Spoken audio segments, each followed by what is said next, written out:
So we're going to get started. Hi, everyone. Welcome to MIT Press Live. My name is Hannah Nyren. I'm the Digital Marketing Manager at the MIT Press.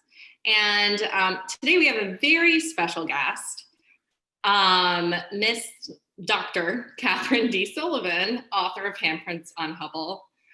Kathy's a retired NASA astronaut, as well as the first American woman to walk in space.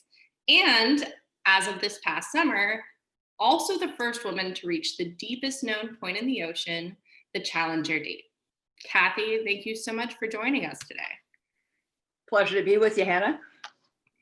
So to start off, how did it all happen? How did you become an astronaut? How did you get started? Well, it started as a little girl with insatiable curiosity that was just supported and fed by my parents.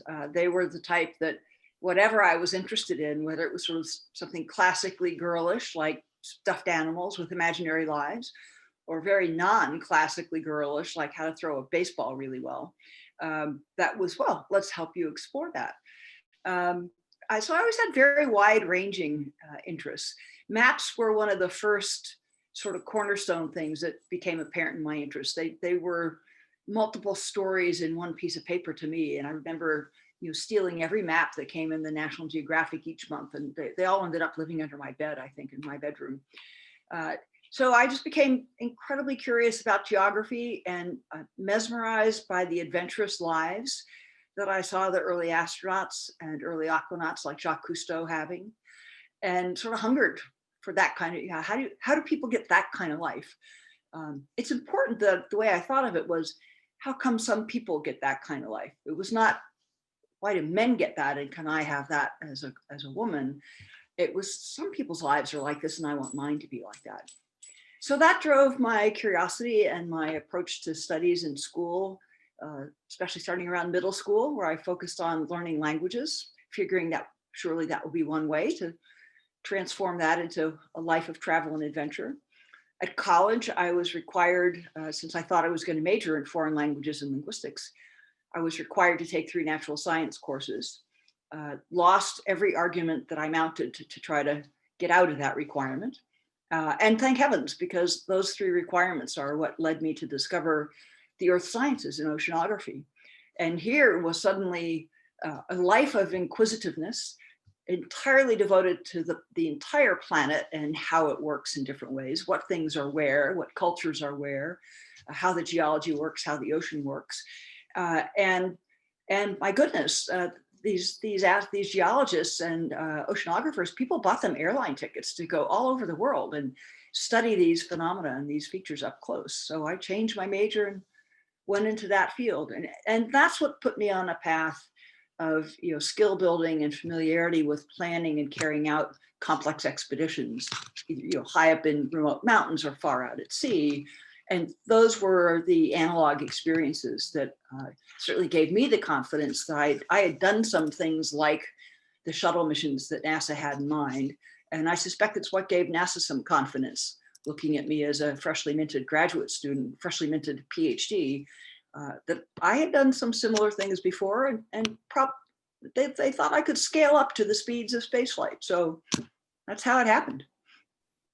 That's amazing. So you were doing oceanographic dives long before you went to space. Actually, I never had gotten to do a deep sea dive before I became an astronaut.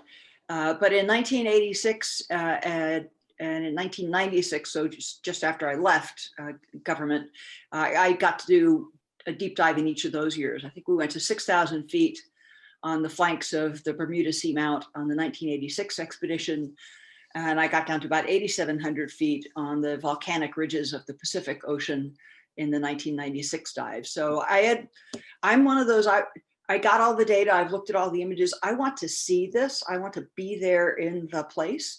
That full sensory experience has always been very important to me. So the chance to go into the deep sea and see, in particular, these volcanic landforms, because that's what I had studied for my doctoral work. Those were really special experiences. That's awesome. So, you didn't just sign up and then go straight to space. How long did you have to train before you went to space with NASA? Yeah, I know that's exactly right. In fact, you'll spend, even nowadays, you'll spend your first 12 to 18 months as an astronaut, basically in what I characterize as NASA's graduate school for astronauts. So they'll bring experts from every scientific and engineering discipline that has any bearing on spaceflight. They'll be contracted to come in and put the new astronaut class through a concentrated graduate school level course in those subjects. So, astronomy and astrophysics, orbital mechanics, human factors engineering, meteorology, oceanography, spaceflight physiology, on and on and on and on. And no matter what your field was, maybe you have a PhD in one of those fields, doesn't matter. You're sitting through the same class with your new astronaut classmates, kind of to level set amongst all of you and get you all acquainted with the kind of depth of skills that you can find in your classmates. That'll take, like I said, about 12 to 18 months. And you usually don't go directly into a flight assignment from there. You go into what are called support assignments or technical assignments. 4 astronauts just launched up to the International Space Station yesterday. There are hundreds of engineers and probably a dozen other astronauts working directly on this mission out of our site. So those kind of support roles that go into preparing the checklist, checking the software, getting the cargo and equipment ready. Other astronauts do that for you when you're assigned to fly because you're focused on mastering your specific roles during the mission. So all the preparatory work beforehand needs somebody else to be acting on your behalf. So I got my first technical assignment in 1980, and I got my first flight assignment at the end of 1983.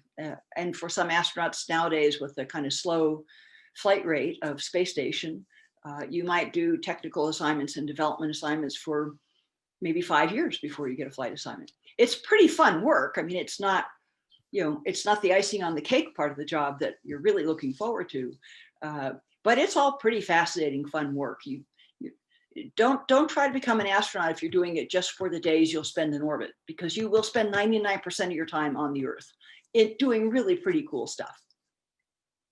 And it's not just the astronauts in orbit who are involved in the work. There are a lot of people involved. I think a lot of people imagine space travel in some sort of,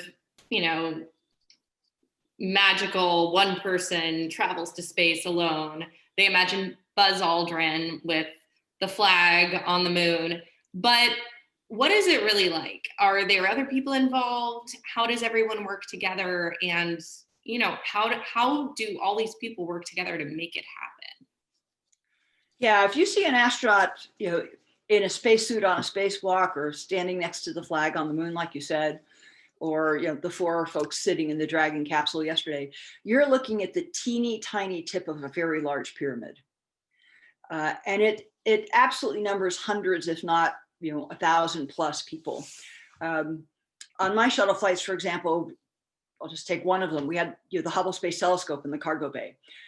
There was a team of hundreds of engineers that had designed and built Hubble and every piece and part on it. So there was a team that did the high gain antennas and a team that did the solar arrays and a team of tens that did each scientific instrument.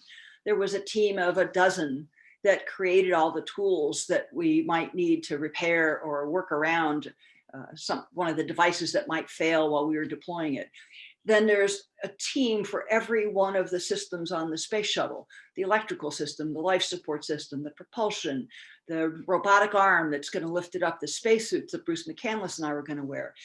And on our normal, if everything went just tickety-boo through the whole flight, we had put the sequence of steps to execute if everything went perfectly smoothly in the checklist. But life never delivers you exactly the circumstances that you planned for. We all know that. So all those dozens and dozens and hundreds of people are all on full alert, watching every moment as we would do them. And we're talking with them back and forth. Did that go just the way you thought? This is a little different. Is it still what you expected? That's not quite what we expected. Does it suggest we should stop and think about this, or do we just press on? You take the time to have those conversations, because you're always, every one of my shuttle flights, everything we were doing, what literally everything we were doing was something no human beings had ever done before. So you're learning together at 17,500 miles an hour, hundreds of miles above the earth. And it's, it's complex. It's part of why you train and simulate so much, is to learn how to communicate really effectively together, to be sure I understand how well do you know your stuff and you understand how well have I learned it. And so we can get to very clear, but accurate and precise and efficient sort of shorthand between us. Because again, things are happening at 17,500 miles an hour. If you say, let's hold on here for 15 minutes, you've just flown across the entire continent of Asia. I mean, things are moving quickly. So that's what you're really training for, is to be able to work through a plan the way you hope it goes, but also to be able to very effectively and efficiently pivot and adapt together to the unexpected circumstance or the new observation, and be sure you make the right next step after one of those things that you hadn't planned for. And I think something you just said is really interesting, that, no one had done this before. I mean, your specific mission, no one had done it before. And I know in the book, you talk about how when you designed the Hubble Space Telescope, even the tools were designed from scratch and customized, and the little pieces that were put together were completely new. And it took a really long time to put them together. Can you tell me a little bit about why all this time was spent on customizing the pieces of the Hubble and the parts to put it together? Sure. I mean, the root of that story, which I sketch in the book, I was surprised to learn, in fact, as I did the research for the book, the root of the story of, Hubble will be maintainable in orbit. That story starts in 1965. I mean, I'm still in high school, and John Glenn just flew 3 years before. I think there maybe had been 3 spacewalks ever done in the history of humanity. And here's this concept that we're gonna make this really large telescope. We're gonna put it up into orbit. And almost as an aside, in this National Academy report, there's this line that says, "Tended by man," and they meant all men at the time, but tended by man. Why did they even care about that? It was going to be an expensive thing to build, and they likened it to an observatory on a mountaintop. I'm going to build an observatory, not to just use for a couple of years and walk away. I expect to be able to maintain that telescope on the mountaintop for decades and decades.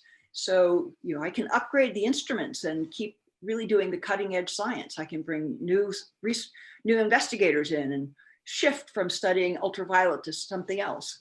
That's what they envisioned for Hubble. And that would have to mean you can keep it running, and you can upgrade all the electronics for efficiency and reliability, and you can upgrade the scientific instruments as the technology evolves.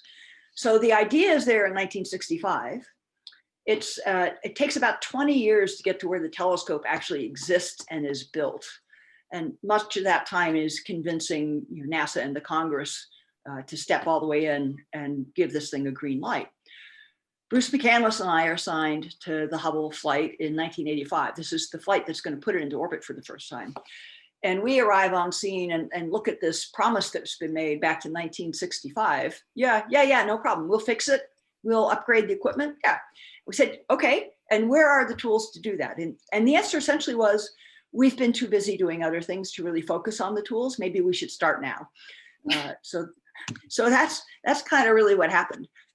Some of the tools are, I would say, close derivatives of things that we would know here on Earth. I mean, a ratchet wrench like you might see in a car mechanic's toolbox, we needed one of those as well. But we needed to be able to operate it with, imagine wearing double snowmobile gloves and then being able to use a ratchet wrench.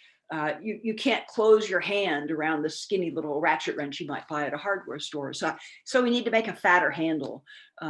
It's really hard to make a grip in the spacesuit glove. So let's drill some holes through the handle so I can actually just stick my finger through one and I don't have to always be gripping. Things like that just were the realities of spacesuits. Other inventions were required by Hubble itself. Big, really large electronics boxes. with lots of electrical cables going into the side of them, 10 to 25 electrical cables spaced this far apart. I could barely get my bare hand in to grab those connectors when we were working on Hubble in the lab to loosen one and take the cable off. You could never physically get a spacesuit glove hand in there at all. It was impossible. So we ran off to hardware stores looking for earth-based pliers that might do the trick to reach in there and grab it, and we found none. So what we really need, not pliers that come in this way, we need pliers that can come in this way and still twist enough to loosen that connector. So one of our tool design guys had to come up with, how do you build that, and how do you make something grip really strongly around a 90-degree bend, because it took a lot of grip force to loosen these things up. He came up with one idea. We took it out to California where the telescope was still in the laboratory. We tried it out and the thing broke on the second connector. So it could get in there and you could get it on the connector ring, but when you squeezed it hard enough to turn the connector, the whole tool broke. Try again. I forget if it was the second or the third time around. He came up with a design, more complicated mechanism that did a better job of transmitting the force that I gripped it with down to the jaws. Again, we took it out to Hubble. So we didn't just design these tools in Houston and say, gee, they look good to us. Bruce and I felt like our job was we had to really assure every astronaut who would come after us and everyone who might ever fly up to Hubble to repair something, we were going to promise them, I guarantee you every tool in your toolbox will work. It will work where we said it will, because we've taken it out there and we've done it on the real telescope. And we've written you some crib notes, cheat notes about pointers to watch out for and tricks of the trade that we learned by using these tools on Hubble before we took it into space. There ended up being about, I think the number was 105 unique specific tools in the Hubble toolkit. And then zoom a little further back, I'm taking up a new scientific box. I've got this big telescope here. What other equipment do you need? I have to have some way to get up to the telescope and stand there while I loosen everything. I pull this thing out. Where do I park this? Where do I park the old one while I'm putting the new one in? And what kind of container did I carry the new one up to space in? All that had to be designed as well. So you talked a little bit about how the tools needed to be designed for the spacesuit. Can you talk a little bit more about what it was like to wear the spacesuit? And not only did you wear it on your spacewalk, but you also practiced a lot wearing the spacesuit in a swimming pool, wasn't that it? A gigantic swimming pool. A lot of people seem surprised to learn that there is not some magic anti-gravity room somewhere at NASA that you go in, you close the door and you flip the switch and you're suddenly weightless. There is no such thing. So you need, if you're going to succeed at a spacewalk, you need some way to simulate about what it is like to move in a weightless environment. And a large water tank in which you can get into a spacesuit. It's a real spacesuit.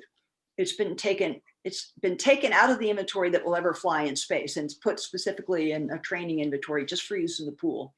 So the garment is a real garment.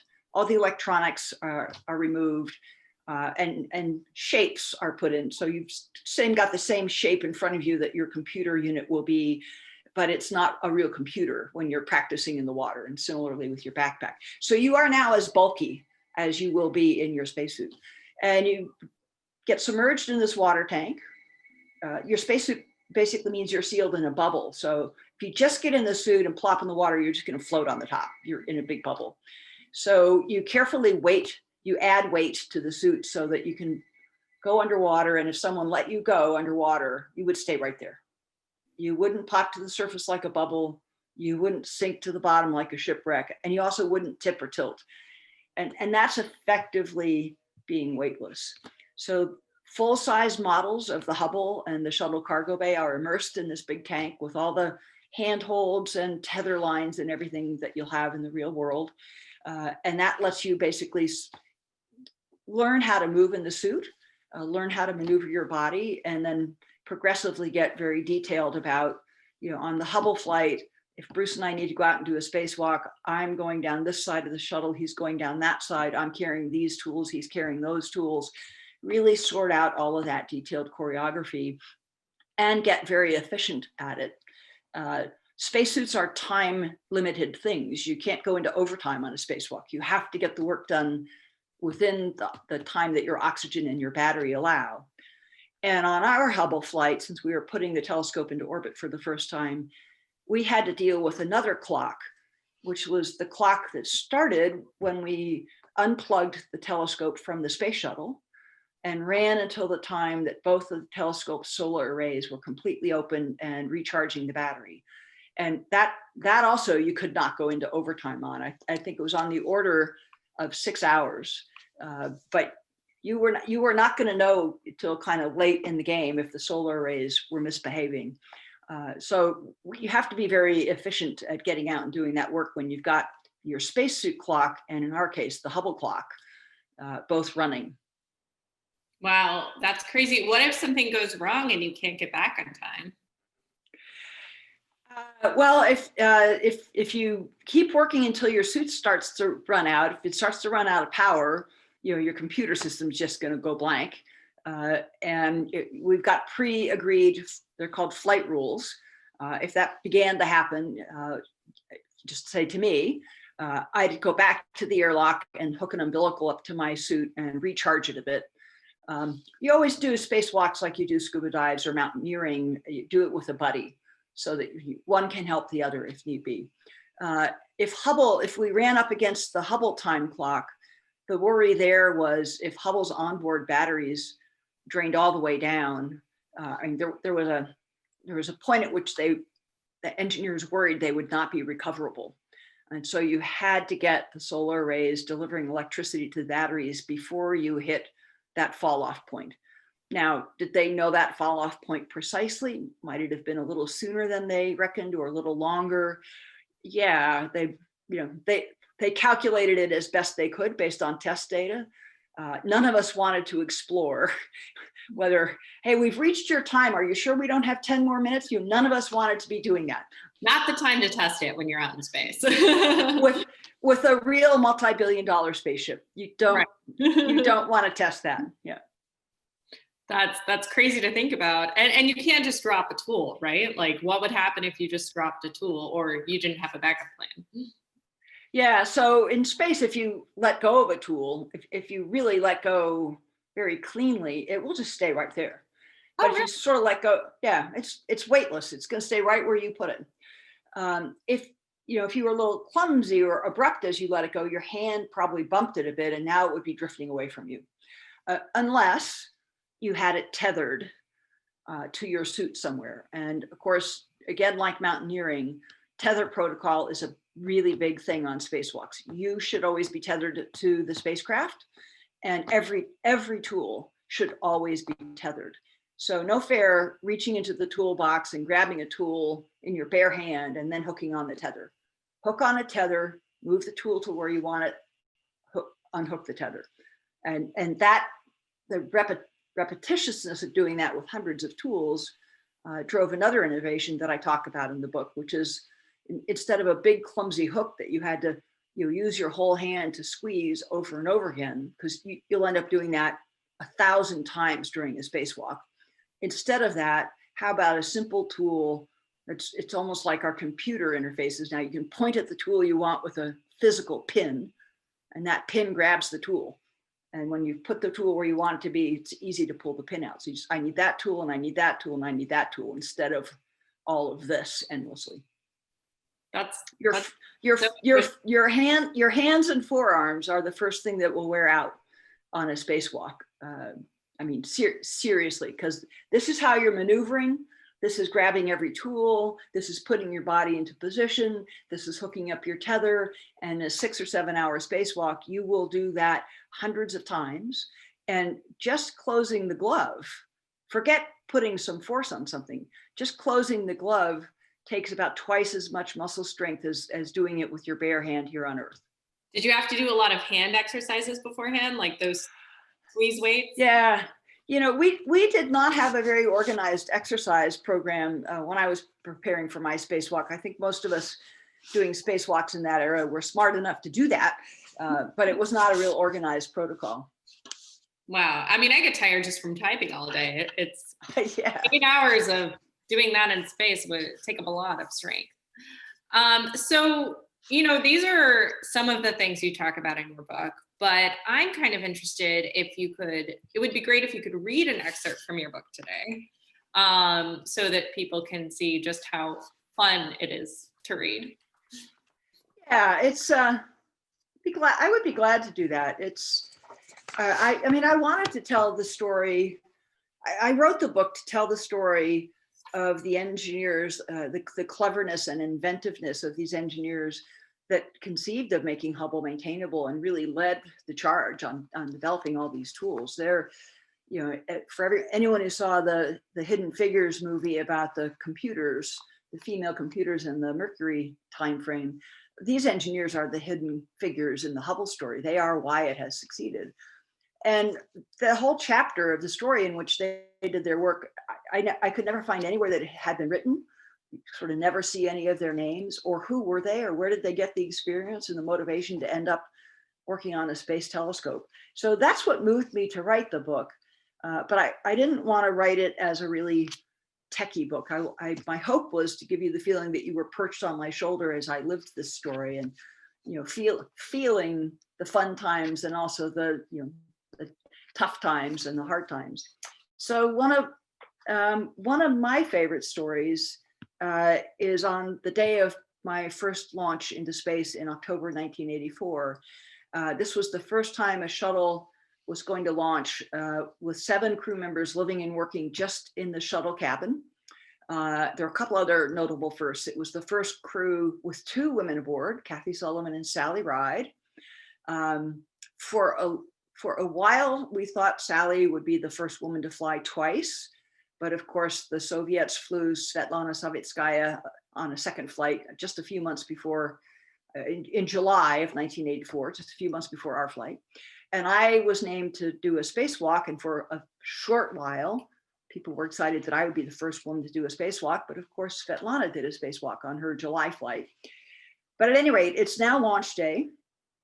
And you are on the launch pad. 5 of the crew are already inside and strapped in, and Sally and I, this scene takes place in the vestibule just outside the hatch. The seating arrangements in the cabin dictated that Sally and I would board the shuttle last. We waited our turn in the small chamber just outside the hatch, known as the White Room. We were keenly aware that the cameras above our heads meant our every move was being monitored by the Launch Control Center and perhaps broadcast on national television as well. After a few minutes of idle chit-chat, we decided that we really ought to appear to be doing something more important than merely standing around waiting. Watches are always synchronized before a big mission in the movies, so we decided to pretend we were synchronizing ours. Happily, there were no microphones in the White Room to hear us saying, "What do you think the news anchors are saying about us right now?" Or, "I don't know, do you think we've stretched this out long enough?" And we launched an hour or so later. When we came back to Earth 7 days later, this picture, you'll find it's figure 3.7 on page 63. Let me see if I can maybe get it up into my camera, get to the right place for you to see it. There we go. No, it's blending into the background. There you go. There it is. There you go. Sorry, these virtual backgrounds. So there it is. And when we got back to Earth 7 days later, our colleagues had saved up a bunch of the clippings about our flight. And sure enough, that picture was prominently displayed on many first pages of newspapers. And to our absolute delight, the caption universally read, "Kathy Sullivan and Sally Ride synchronized their watches before boarding the space shuttle." So we pulled that one off. That's nice. You gave them kind of a softball line there. Yeah. Fantastic. So I think hearing about your stories going to space is just so exciting. And the book is so exciting. And I think it's written in a really relatable way so that we all could imagine ourselves in your shoes doing what you did. But that's not the only thing you've done. You've done a lot of other very interesting things. I mean, most people, you would think being an astronaut would be the coolest thing they ever did, but you've done other cool things. So tell me a little bit about that time you went to the bottom of the ocean. I know that you were also the first woman, in addition to being the first American woman to walk in space, you are the first woman to go to the bottom of the Challenger Deep at the bottom of the Mariana Trench. So, how did that come about? And, that was this summer. That's a whole other story. That absolutely is a delightful and wild story. It was not something I was actively pursuing. I mean, as an oceanographer, of course, followed the research over the years about the deep trenches where the earthquakes, the epicenter of the earthquakes. They're really remarkable environments. And I followed and looked at some of the research papers that had images and data from them. Then last year in 2019, I loosely followed the story of a man named Victor Vescovo, he's a mountaineer. He had climbed the highest peak on each of the 7 continents. So that's the 7 Summits Challenge. He had done that. He had skied across the North Pole and the South Pole. And those 9 things together are what's called the Explorer's Grand Slam. He had done all of them. His day job is he's an investor based in Dallas. And while doing the 7 summits, real curious guy, he started to wonder, well, wait a minute, this planet has high points, it also has low points.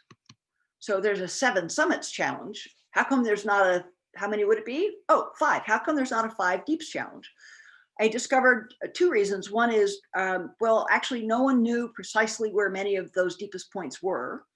They knew like somewhere in this 1,500-mile long trench, but exactly where, we're not sure. And secondly, there was no vehicle, no craft that could take humans to that depth. And so he said, well, is that because there couldn't be? And he commissioned the design of a submersible, 2-person submersible that could go to that depth, and had produced a full ocean depth certified limiting factor submersible. He bought a retired Navy submarine hunting surface ship to carry that little submersible around, because the 5 deep points from the Arctic to the Southern Ocean, the Pacific, they're far apart. So you need a real ship to carry the submersible around. And he assembled the technical crew and the scientific crew. And in the course of 2019, he in fact dove to the deepest point in each of the 5 world's oceans. And then he started thinking about expedition plans for 2020, because there's still a lot of scientific work to do in all those places. And he wanted to draw attention to the deepest parts of the ocean.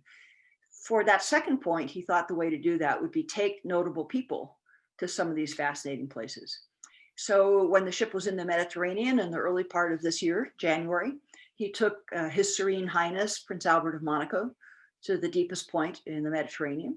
Wow. He took the first Saudi citizen to dive deep in the ocean to the deepest point in the Red Sea.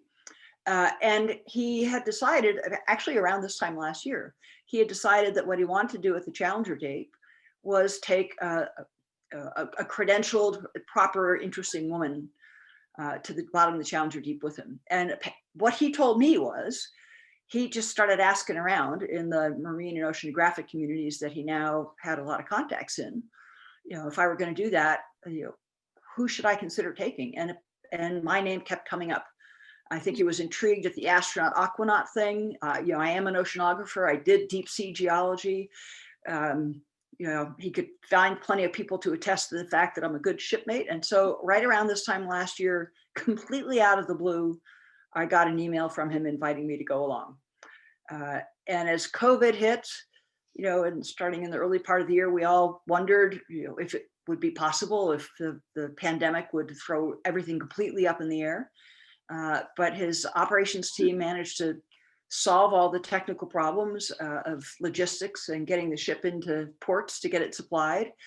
And by the time June came around, there was enough of a testing coronavirus testing regime and the public health protocols in place, so that if you arrived in Guam, where we were going to meet the ship, with a laboratory certificate proving you had tested negative for the virus within the preceding 72 hours, you did not have to do a 14-day mandatory quarantine. So we managed to get out to Guam, masks, face coverings, carrying our own snacks and food, very careful, all had our tests, and went directly from the airport to the ship, which was known to be a virus-free environment. So we effectively went directly into quarantine aboard the ship for 10 days. And here's another interesting data point. I mean, besides just the adventurousness of what Victor did, this system he has built, the surface ship with its precision depth mapping and the submersible and a trio of robotic scientific packages that he uses as navigation beacons,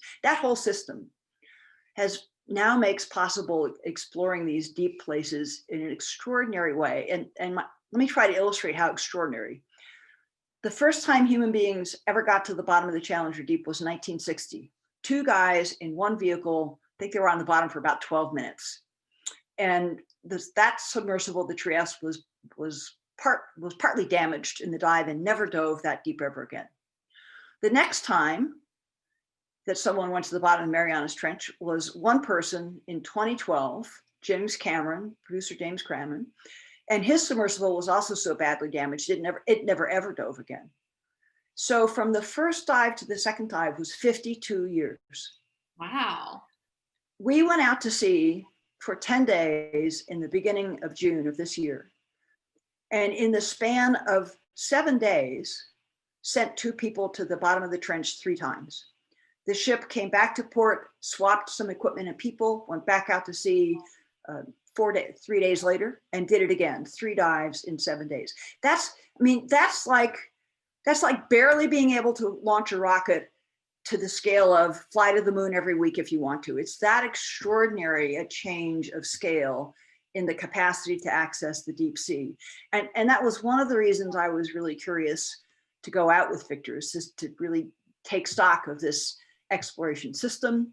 He wanted to make more precise topographic maps at the bottom.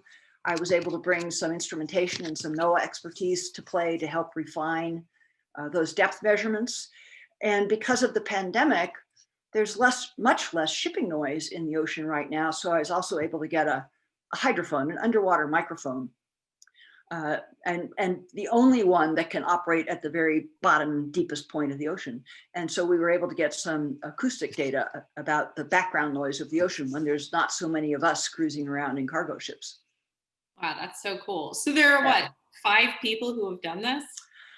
The number is now 13. 13, okay. And well, again, just for comparison, 12 men have walked on the moon and 13 humans have been to the deepest point in the Earth's ocean.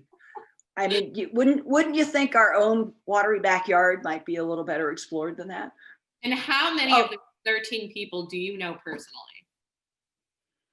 I know Victor Vescovo, I know Don Walsh, I know Jim Cameron, I know Vanessa O'Brien and John Rust and YT Lin and Jim Wigginbotham. So I know 7 of them personally. Wow, that's crazy. It's amazing that. Oh, and Albert of Monaco. So I know 8 of. Oh, yeah. It's amazing that it was 50 years between the first 2. And what was so special about this submersible? What did they do to improve it? Well, the improvements in technology from the 60s to now are a lot of it. The metalworking technology, this all involves machining titanium spheres, 5-foot diameter titanium spheres, or the walls about 3.5 inches thick. That's what it takes to keep the crushing pressure of the deep sea out. I wore clothes like this inside the submersible and was just absolutely natural. But right outside the submersible, the pressure was 16,000 pounds per square inch, 1,100 times what you're feeling as you take part in this webinar today. Or the way I love to express it is a hippopotamus on a single stiletto heel standing on each square inch of the outside, 8 tons per square inch. Wow. So there have been, multiple designs all teach lessons. So there've been a lot more submersibles designed that go to several thousand feet. There's a little bit of lesson carryover into the deep, deep sea, even from those. But the point was to build it for reliability and repeatability so that it can, like, three dives in the span of 7 days. Like, you dive for a day, you do some basic maintenance, refit and check things, you dive the next day. That's an astonishing cadence. Wow, that is a lot. And do you hope to do something like this again? What are you going to do next? Are you afraid of anything? Well, if you had asked me what my next adventure was this time last year, I would not have said Marianas Trench. It hadn't popped up yet. But I do harbor one hope. I knew John Glenn pretty well. He was a friend and an idol of mine. And so, John Glenn, when he was 77, got to go back into space one more time, largely just a, thou good and faithful servant reward after a lifetime of public service. So I think I get the John Glenn deal in about another 10 years. You did one old fogey guy, you got to do one old broad, right? But the Russians if that happened first. Could be, but if that happened to be the moon or Mars, I wouldn't object. But even a few more laps around the Earth to take in the view again would be just fine. That would be nice. And it's nice that John Glenn did that first, so that they can't say no to you if you want to. That's amazing. So we're going to open up for the audience Q&A pretty soon. I put the directions on how to ask a question in the box. So if everyone can go ahead and get asking, that would be great. But I have a couple more questions left for Kathy before we get into that. So, you were the first American woman to walk in space. I know I've said it a million times, but I memorized it, so I'm going to keep saying it. But you also were the first woman to go to the bottom of the Challenger Deep. You must have hit a world record by now. Are you going to be published anywhere as hitting a world record anytime soon? Well, I think the answer I ought to give to that is there have been some discussions on several different possible such filings, and stay tuned. There might be some news sooner than later. Cool. Yeah, and I think that's it for today. Thanks so much for talking with us, Kathy. It's always very interesting to hear your stories about space and the ocean. And, I wish I were half as brave as you and I could do just one of those things someday, but I'll read about it and I'll enjoy it almost as much. That's a deal. Awesome. So if anyone has any questions, we can go ahead and do that. We have a couple questions so far. So one question we have is, are the tools ever put on display? Yeah, so if you can get to Washington, D.C.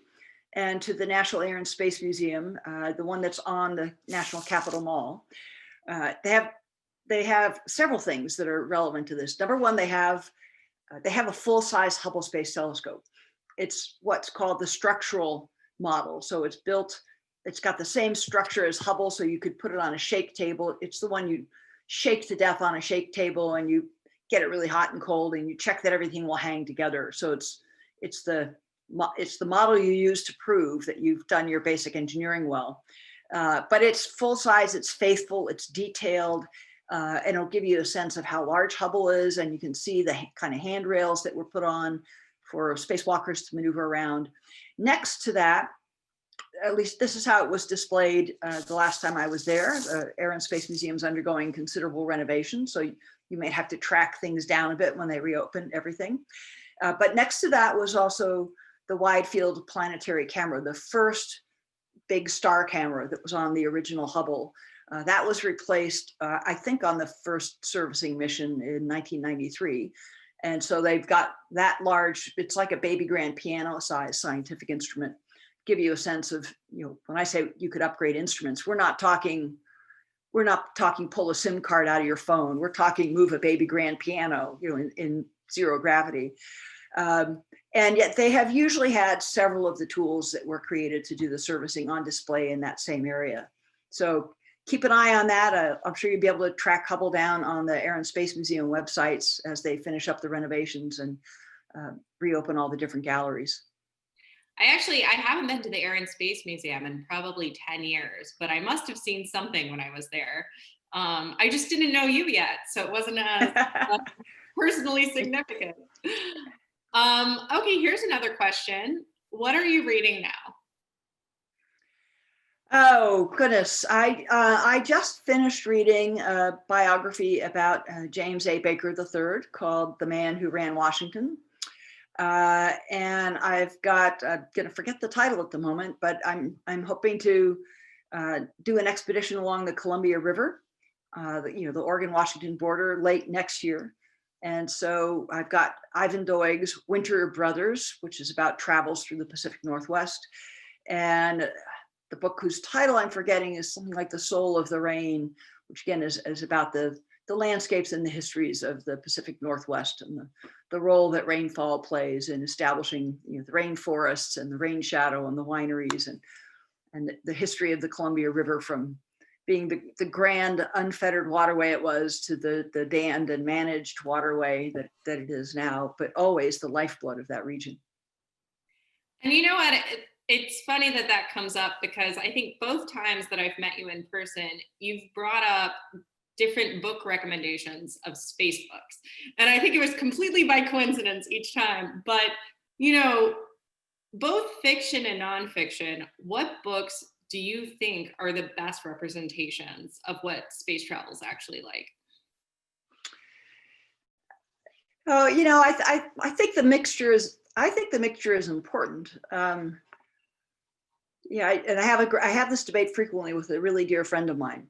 The virtue of fiction is that you can take elements of a life or a story or periods of history that happened in separate bits and pieces, and you can meld them into one story that sort of illustrates their characteristics and how they might interact in a way that didn't perhaps happen in history, but it's a concentration, it's a condensation of the dynamics that constitute human life in this complex world of ours. But I do like reading well-researched biographies, and I usually read a researched biography more than a memoir, because again, I'd like to see every life is about what someone was hoping to do, worried about, or trying to do at the intersection of many, many threads, only one or two of which they had any control over. And that interplay and how perceptive they were about the things interacting around them, how they handled them, dealt with the disappointing ones, with the up ones. People always ask me who my mentors were, and in some sense, every person whose biography I've ever read has been a bit of a mentor, because every one of them has given me some glimpse of, that was a strong and classy way to handle adversity, or that was an intelligent way, or that was I can understand why they handled that. There's a lesson to be taken from that, from the experiences of others, and maybe in a situation like one you've encountered, maybe in a situation you haven't yet encountered, but when you bump into something that momentous, you've kind of got this stockpile of ideas from these examples that others have set. They set them on a page of a book instead of in a quote unquote mentorship meeting, but you have a lot more mentors if you go through the biography section of a library or bookstore and say every book spine I see here is a mentoring engagement. I do think you can learn a lot from reading about other people's lives. And, absolutely.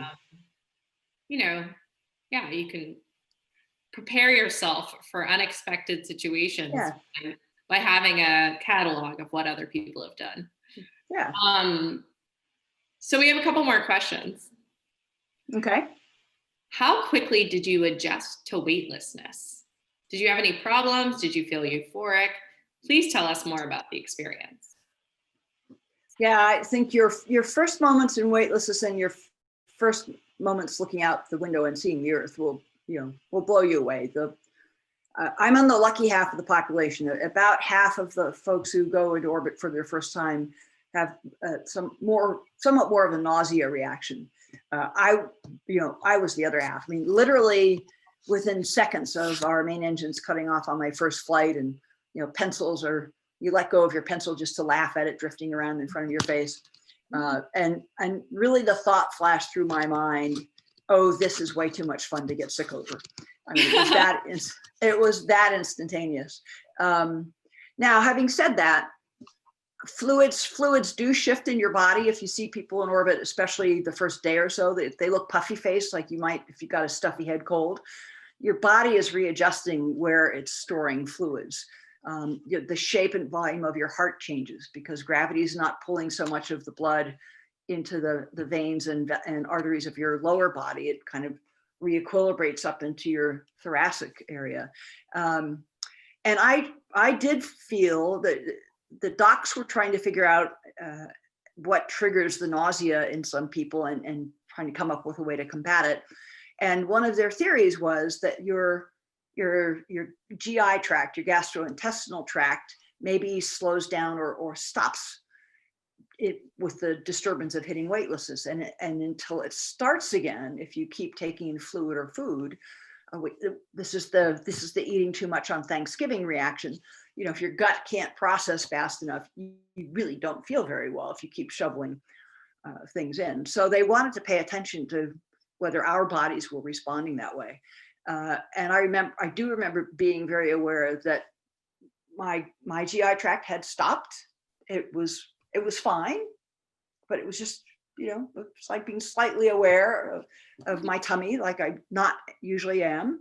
And like a day and a half later, it was right, we're back to normal. And I could sense that without really paying much attention to it. So, but that was the only thing I really noticed was, oh, we don't need to eat much for a while. Okay, now we're normal again. That's so strange. But I guess, yeah, that makes perfect sense if you think about it.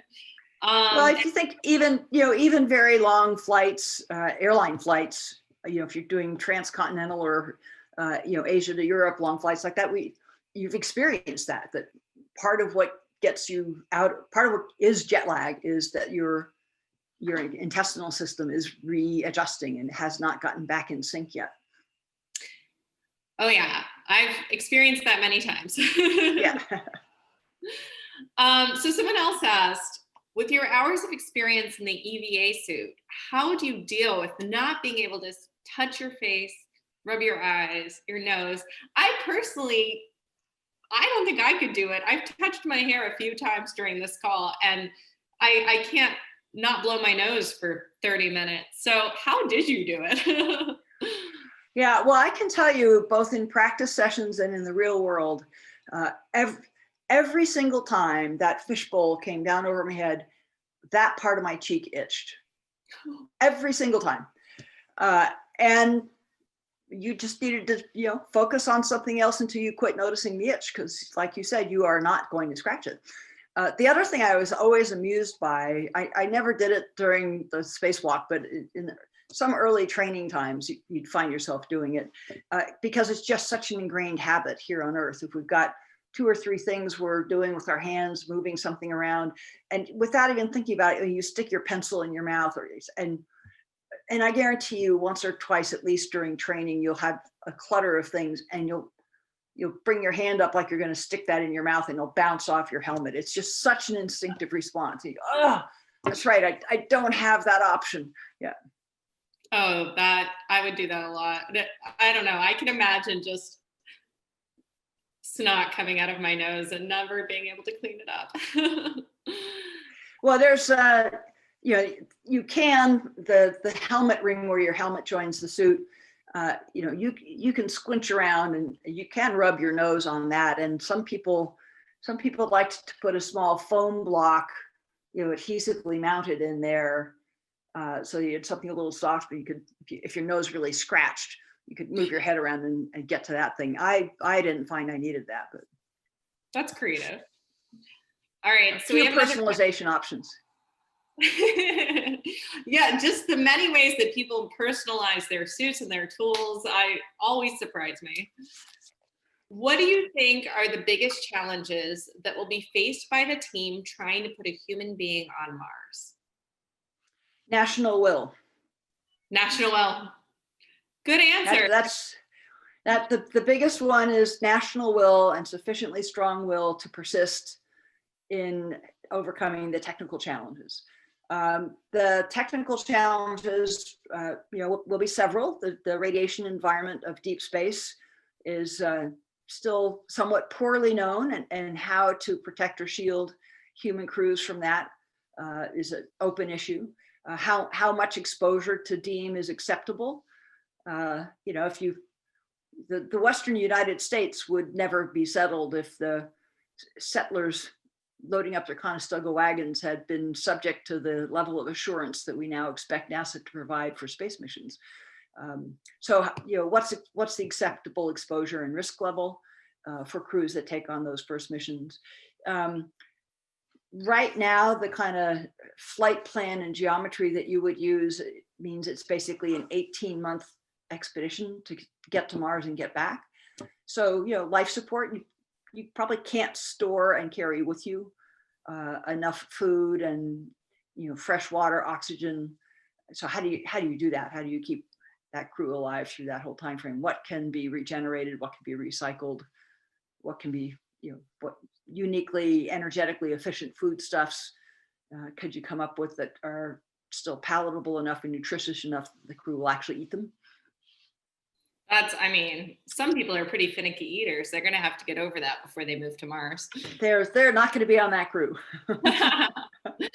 So we have another question that's kind of related. I think a lot of us have heard of the movie The Martian starring Matt Damon because it's Matt Damon and, he's very famous and everything. But have you read the book that movie is based off of? Yeah, I read the book before I saw the movie. And liked them both. I thought he did a really good job. I mean, you could do one or two fairly small quibbles where he needed to use some artistic license to set up the story. I did the math quite some time ago, and if I've done the math correctly, the atmosphere of Mars is so thin that it's just inconceivable that any speed of wind could knock over a spaceship. Now, he needed to come up with some way to have the spaceship about to fall over so he could set the whole, let's get out of here scenario up. But, so that's taking some license with the physics. And I've not done the biochemistry on this, but I suspect that the Martian soil plus human poop is probably not got the right nutrients for growing potatoes. I could be wrong on that, but on so many other ways, it was exactly right. I mean, the kind of mindset that crew member would have to get himself into, and the struggle to get into that mindset and sustain it. One of my favorites was when he figures out if he can adapt his vehicle and drive over to that old lander. But it's however many kilometers away. So he rigs up his vehicle, and instead of just setting out, he figures I'd better test it. I can stay alive here for a while. I better be sure this is going to work. And he just drives, back and forth, sort of mowing the lawn until he's racked up the same number of kilometers and has proven that his system will hang together. I mean, that's very much what an engineer would do. So I thought it was very well done. I can forgive them the wind and the biochemistry. I feel like they just needed a proofreader who was someone as qualified as you, Kathy. Then they would have fixed that. I think you just let those go. I have a question for you. Okay. I have been told you may have a family member on this call listening to this webinar, and that it may be a special family day. Oh, yeah. Is that true? You did say you were going to do this to me, Kathy. I warned you. It's my mom's birthday today. Well, happy birthday, Mrs. N. Thank you. She'd be very pleased to hear anyone wishing her happy birthday today. She's very excited. She does have a present coming. It just, I have no idea what day it will arrive. So in case she Anyway, we have one last question. She says thank you. She is listening. Have you ever had a failure that you thought you may not make it back? So has anything happened? I mean, you've been on what, 3 trips now to space? 3 missions, yeah. How have you ever come across something where you thought that you weren't going to make it back, or that you weren't going to have enough food, or where you get lost in space and get untethered or anything like that? No, we had 1 or 2 really rather minor little glitches on each of my flights. You know, communications antenna go a bit flaky. One of Hubble's solar arrays did not unfurl as smoothly as it should have, and Bruce and I almost did end up outside cranking it open by hand. You know, a fuse blow on a big experiment, so you know we got a couple of runs out of it, but not as much work, not as much productivity as we thought. And you know, on the Marianas Trench dive, we had a couple of electrical faults crop up when we were, I guess, like just over halfway to the bottom. And I mean, if the entire electrical system on that submersible fails totally, the sphere is still intact. It's not, you know, you're not going to die or crush or be crushed. You're just going to end up aborting the dive and going back to the surface. So, you know, there was that concern that, oh, you know, if this is kind of a creeping failure and keeps propagating and getting a little worse, we might not make it to the bottom. That would be a disappointment. But you know, it wasn't we're about to die. It was just, yeah, this story might not turn out quite as fun as you were thinking. Well, you know, you just got to go forward and see how it comes out, right? And you stay very clear-minded about the indicators that tell you we're not going to go forward. We're going to choose to stop and go home at this point. You know, Victor Vescovo is an airplane pilot as well as a submersible pilot. I'm an airplane pilot. You get used to watching for the indicators that tell you, you know, this time we're not completing the flight. We're going to abort and go back. And you just got to very dispassionately do those, even though it will be a disappointment to not carry out your plan. Wow. And I joke about it a little bit that you're not afraid of anything, but were you afraid before you went into space or before you did any of these adventurous things? You know, I always think really carefully about the risks and about that, both the human teams and the technologies involved, and are they up to the task of mitigating and handling those risks? And then for me, it comes down to thinking through, well, what is the purpose or value that I believe lies in pursuing this thing? And it has never for me been either headline or fame or money. It's been the advancement of knowledge, both for humankind, for the general good, and also my knowledge. But that's all got to make sense. So, you know, when I got Victor's invitation, you know, I did a lot of homework on the company that had built the submarine and talked to a lot of folks I know in the field about, you know, Victor and his operation, and you know, were they doing all this smartly and well and safely? Were their maintenance protocols good? Were they, you know, testing and retesting the submersible as frequently as they should? Had they really put it through its paces super rigorously before they started all this? And the answers all came back positive. So there is some risk left, but this group has a proven track record. They've done it a number of times. They get good marks on the technical and the operations, and that for me was worth the opportunity and worth the remaining risk to go get the scientific data, and as a scientist to have that experience. Well, that's amazing. It's so cool that you did that, especially in the middle of a global pandemic. And, you know, I really hope they let you go back to space again. Yeah. Well, you asked about records, and you know, I'll tell you one I have long claimed informally. In fact, even just with my Alvin dive, I'm clearly the most vertical girl in the world. There's no other woman that's been as deep in the ocean and as high above the earth as I have been. And in June, I made the deeper part, you know, deeper still. So I don't know, maybe I could now be the most vertical person in the world. That's pretty cool. You might be. I don't think a lot of people have been at the bottom of the ocean and space. Yeah. Awesome. Well, thanks so much for talking with us today, Kathy. It's been a pleasure as usual.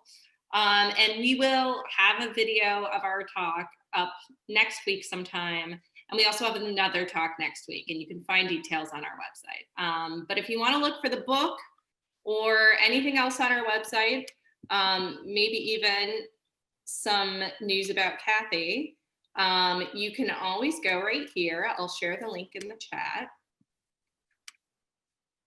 But we have our website where you can buy the book. We have the link to the MIT Press Live series where you can see the video. And then again, if you go on the book page, we might post some news updates if any come up. But thank you, Kathy. I'll keep you posted, Hannah. Okay, have a great Tuesday. Thanks, you too. Bye. Thanks for joining, everyone.